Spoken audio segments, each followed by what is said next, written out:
Alright mga kapatid, balitang West Philippine Sea pa rin tayo. Gustong linawin ng Pilipinas kung legally binding ang binubuong Code of Conduct sa South China Sea mga kapatid. No? Actually napakatagal na nitong Code of Conduct na to na binubuo mga tol. Ito yung magiging batayan o guide para sa kilos ng China o sa mga bansa mga kapatid na nakapaloob o nasasakop, nakapalibot dito sa South China Sea mga kapatid. Pero ito gustong isama ng China sa Code of Conduct na yan yung kanilang 9-dash line o 10-dash line na halos sumasakop sa 90% ng South China Sea. Well, alamin na lamang natin itong balitang ito mula rito sa GMA mga kapatid, no? At mamaya-maya mga kapatid, meron tayong panonoorin dahil may panibagong panghaharas na naman na ginawa ang mga barko ng China sa ating mga PCG.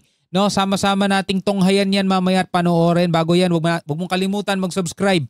Click mo na rin ang notification bell para ma-notify ka whenever na may mga bago tayong reaction video tulad nito.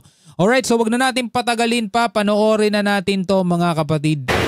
Sa binubuo namang Code of Conduct para sa South China Sea, gustong linawin ng Pilipinas kung magiging legally binding ito. Ang China naman nais isama sa COC ang kanilang 9-dash line na umaangkin sa halos buong South China Sea. Balitang hatid ni JP Soriano. Kasi gustong malaman o gustong linawin ng Pilipinas kung ito ba'y maisa sa batas na talagang alam mo yon, ituturing ng legal na batas, hindi yung usapang kutsero lang mga tol. No? So yan ang gustong linawin ng Pilipinas kung magiging legally binding ito dahil ang problema kasi mga kapatid, minsan kahit legal at minsan kahit kinikilala ng international law, baliwala pa rin sa China eh. Diba? Yun ang problema talaga eh. Ang halos pagbangga ng higanting barkong ito ng China Coast Guard sa mas maliit na barko ng Philippine Coast Guard sa isang bahagi ng West Philippine Sea noong April 7. Kabilang sa mga binanggit ng gobyerno sa mga opisyal ng China, kaugnay sa negosyasyon ng ASEAN-China Code of Conduct o COC sa South China Sea.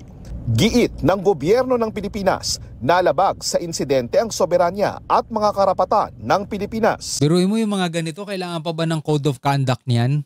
Diba? Sa isang may matinong kaisipan na gobyerno na lang may UNCLOS na mga tol eh. Diba? Yun na yung nagde-define ng every 200 nautical miles exclusive economic zone ng bawat bansa eh. Hindi ka na dapat aabot doon sa 200 nautical miles ng ibang bansa. Dapat nandun ka lang within EEZ mo. Diba? Tapos yung mga pagdikit-dikit na ganyan ng China, meron na ring batas tungkol dyan eh. May regulations na rin yung mga anti-collision regulation. Alam ng China yun eh. Diba? Yun nga yung mga batas, legal, diba, na hindi nila sinusunod, hindi nila kinikilala at binabalewala nila. Of course, that's all related. Certainly issues like that, in fact, are one of the reasons why we need to have a code. Mahigit 20 taon nang binubuo ang Code of Conduct. Tagal na, no? Na magiging gabay sa pagkilos ng China at mga miyembro ng Association of Southeast Asian Nations. Ang tanong, di ba? Ito ba'y irerespeto ng China kung mabubuo na? Sa pagkilos ng China at mga miyembro ng Association of Southeast Asian Nations o ASEAN, kaugnay ng South China Sea, kabilang na ang West Philippine Sea. Kasama sa negosyasyon ang Malaysia na kasalukuyang chairman ng ASEAN, gayon din ang Vietnam at Brunei, mga bansang may inaangkin ding teritoryo doon. Mahalaga yan dahil minsan ang sinabi ng China na mareresolba lang ang issue sa teritoryo sa South China Sea kapag natapos na ang Code of Conduct o yung COC. Kaya gusto ngayon mareresolba lang mga kapatid ang issue dito, sabing ganon, pag natapos na ang Code of Conduct. Ang tanong mga kapatid, bakit hindi matapos-tapos ang Code of Conduct na yan? Diba? Tila ba may humaharang? O tila ba may ayaw matuloy-tuloy yan? Diba? Sino ba ang pinaka-maaapektuhan? Siyempre, yung may pinakamalaking claim. Diba? Yung mga bansang binanggit mga to, lahat yan may kanya-kanyang 200 nautical miles exclusive economic zone. Doon nagkakaroon ng konting overlap pero napag-uusapan naman yun. Pero iba yung kaso sa China eh. Gusto nila, sakop nila yung almost 90% ng South China Sea na sinakop na nila maging yung mga exclusive economic zone ng ibang bansa. 'Di ba? Sila pinaka-maaapektuhan diyan eh. Ngayong malinawan ng gobyerno ng Pilipinas kung papayag ang China na maging legally binding o magiging batas na ang COC para may mapanagot. Ang China naman gustong isama sa Code of Conduct ang magpakilala sa kanilang 9-dash line na dati nang hindi kinikilala ng Pilipinas. See? 'Di ba? Sabing gano'n ng China, malulutas lang daw ang issue dito sa South China Sea kapag nabuo na ang Code of Conduct. Pero ang gusto nila maisama sa Code of Conduct, mga kapatid, is yung 9-dash line nila o 10-dash line nila. Sa madaling salita, mga kapatid, kanino pabor? Diba sa kanila? So pag naging legally binding to at naisama itong 10-dash line nila, wala nang magagawa yung ibang mga bansa. Tayo, wala na rin tayong magagawa. Diba? O ngayon, bakit hindi na buo-buo to? Kasi malamang hindi papayag yung maraming bansa, mga tol, na mawawalan sila ng EEZ nila. Tayo halimbawa, mawawalan tayo ng EEZ, mga kapatid, kasi may isasama sa Code of Conduct itong 10-dash line o 9-dash line na yan ng China. So sino na ngayon maghahari-harian dyan? China na. O tingnan nyo kung ano-ano pa yung mga isasama nila sa gusto nilang mangyari, kung bakit 20 years na, mga tol, hindi pa rin nabubuo yan. Ang magpakilala sa kanilang 9-dash line na dati nang hindi kinikilala ng Pilipinas at iba pang bansa. Tutol din ang China na makialam ang mga bansang walang inaangking teritoryo sa rehiyon. Dati nang inaalmahan ng China ang pagtulong ng Amerika, Japan at Western power sa Pilipinas sa isyu sa West Philippine Sea. Pati pakikipag-alyansa ng ibang bansa sa mga bansa rito sa South China Sea, mga tol, ayaw din nila. Paano nga naman mabubuo tong Code of Conduct na to kung ang gusto ng China, mabubuo yung Code of Conduct na yan basta pabor sa kanila? Kung hindi pabor sa kanila, sino unang aalma? Sila, kasi sila may pinakamalaking apektado sila dyan, mga tol eh. Biruin mo kapag nabuo ang Code of Conduct at magbibigay ng karapatan na, no, sa lahat ng mga bansa na meron 200 nautical miles, di ba? At hindi kikilalanin itong 9-dash line na to. So sinong apektado, di ba sila? So sinong posibleng humaharang dito sa Code of Conduct na to? Bakit 20 years na hindi pa rin nabubuo? Sila rin mismo, mga tol. Kasi kitang-kita naman kung ano gusto nilang mangyari. Ang gusto nilang mangyari, kilalanin itong 9-dash line nila na inaalmahan at hindi kinikilala ng Pilipinas at maging ng ibang mga bansa. Kasi yung mga bansa, mga tol, mawawalan na sila ng exclusive economic zone nila, mga kapatid.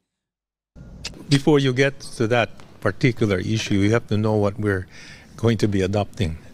So we have to see first how, let's say, the latest draft of a Code of Conduct looks like before we can address that issue. I think that's one of the issues which will be discussed perhaps last. Taong 2023 nang i-adapt ng ASEAN at China ang guidelines para sa mas maagang pagkatapos ng COC na target matapos sa loob ng 3 taon. Sa mga susunod 3 taon pero 20 years na. na buwan sa Malaysia gaganapin ang susunod na round na pag-uusap kaugnay sa COC. Next year, 2026, Pilipinas naman ang chair ng ASEAN kung saan Pilipinas rin na mamumuno sa usapin ng COC na mahigit 3 dekada ng binubuo. Grabe. 3 dekada ng binubuo. Paano? Pumipigil eh. JP Soria. Diba? So eto mga kapatid, pinaka-latest ngayon na issue. Chinese vessel. Blocked, hinarang mga kapatid ang PCG ship. No, ito hinarang ng barko ng China Coast Guard ang barko ng Philippine Coast Guard sa katubigang sakop ng Capones Grande sa Zambales, mga tol. No? Panoorin natin tong balitang to mula sa Teleradyo Serbisyo. Sa ibang balita, hinarang na barko ng China Coast Guard ang barko ng Philippine Coast Guard sa katubigang sakop ng Capones Grande sa Zambales. Nagbabalita at nag-serbisyo sa PCG. Yan wala pang Code of Conduct na yan, mga tol, pero ganito na umasta China. Si Marlene Padiernos. Marlene. Jeff, muli na namang nakaranas ng pangharas ang barko ng PCG mula sa barko ng China Coast Guard sa katubigang sakop ng teritoryo ng Pilipinas. Ayon kay PCG spokesperson for the West Philippine Sea Commodore J. Tariela, kahapon sa layong 132.97 west-southwest mula Capon Grande sa Zambales o tinatayang 36.35 south mula naman sa Bajo de Masinloc ay mabilis na delikadong nagmaniobra ang CCG vessel 21612 patungo sa port side ng BRP Cabra para harangan ang navigation route ng barko. Yan o, yung mga dangerous maneuvers na yan mga tol. Diba? Kumbaga ikakat nila yung barko. Kung sa kalsada nga mga tol, may gulong nakakapit sa sahig, nagkakaroon ng mga banggaan kapag bigla-bigla ka na lang kakat. Diba? Kamote rider kapag ganun, kamote driver kapag ganun. Eto mga tol, oh. Diba? Kitang-kita mo kung paano sila mag-cut. Port side ng BRP Cabra para harangan ang navigation route ng barko. Sa hiwalay na insidente, minamataan din ng presensya ng isang Chinese research vessel na Zhongshan Dashue sa layong 78.21 nautical miles northeast mula sa Itbayat, Batanes kaninang umaga. Dahil dito, dineploy ni PCG Commandant Admiral Ronnie Hill Gavan ang PCG Islander 4177 sa Batanes para i-radio challenge ang naturang Chinese research vessel. Walang natanggap na anumang response ang PCG mula sa naturang research vessel. Igilit ng PCG na walang pahintulot ang naturang barko na magsagawa ng marine scientific research sa loob ng EEZ ng Pilipinas na malinaw na paglabag sa UNCLOS at Philippine Maritime Zones Act. Grabe ang tindi. Samantala, kinalugod naman ng Armed Forces of the Philippines ang pagsama ng Google sa West Philippine Sea sa Google Maps at Google Earth.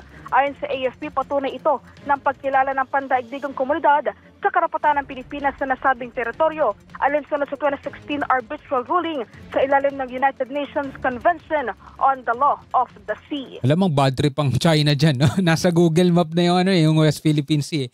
Anyway mga kapatid yan, no? Kitang-kita natin kung anong klaseng pag-uugali meron tong mga China's Coast Guard na to.